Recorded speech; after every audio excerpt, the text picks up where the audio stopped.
Doctor सरोजकर सकाळु सकाळु पारा गरम हो जाइछि। सामान्य आशा दीदी थिबा ए साबी ताकु नीति नैतिकतार पाठ पढ़ेबो। कथा कौन कि उपखंड स्तरीय हॉस्पिटल स्त्री और प्रसूति विभाग डाक्तर थिबा सरोज बाबू पाखकू साबिता गाँव जड़े गर्भवती महिला को नहीं गतकाली राति आसी। बिचारीटा बहुत कष्ट पाउछि, किंतु डाक्तर बाबू को गोटे जिद, टंका 10,000 देले जाई ऑपरेशन करिवे, नहले नहीं। गरीब दाम भई किए ना 10,000 किए।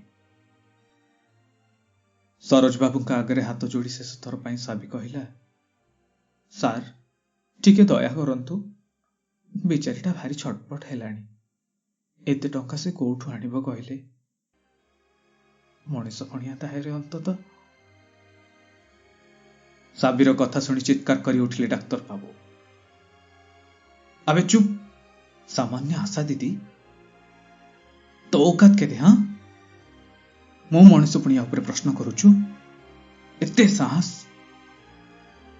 एथर किंतु चुप रहिलानी साबी। घृणा और क्रोधरे थरी उठिला। रखबे तो बढ़लो कि?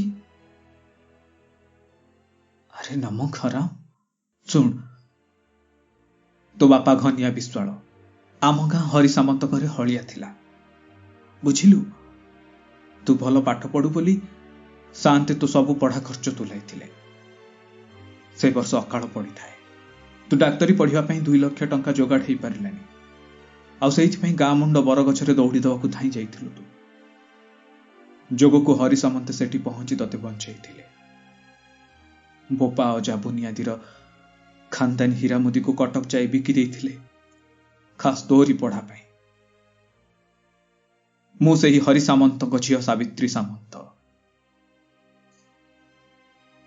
साबीर कथा शुणी डाक्तर सरोज विश्वाल काठ पलटि जाइथिले। गोटे अखंड नीरवता भितरे हठात साबी पाद तले गछ काटिला परी पड़ीगले सरोज बाबू।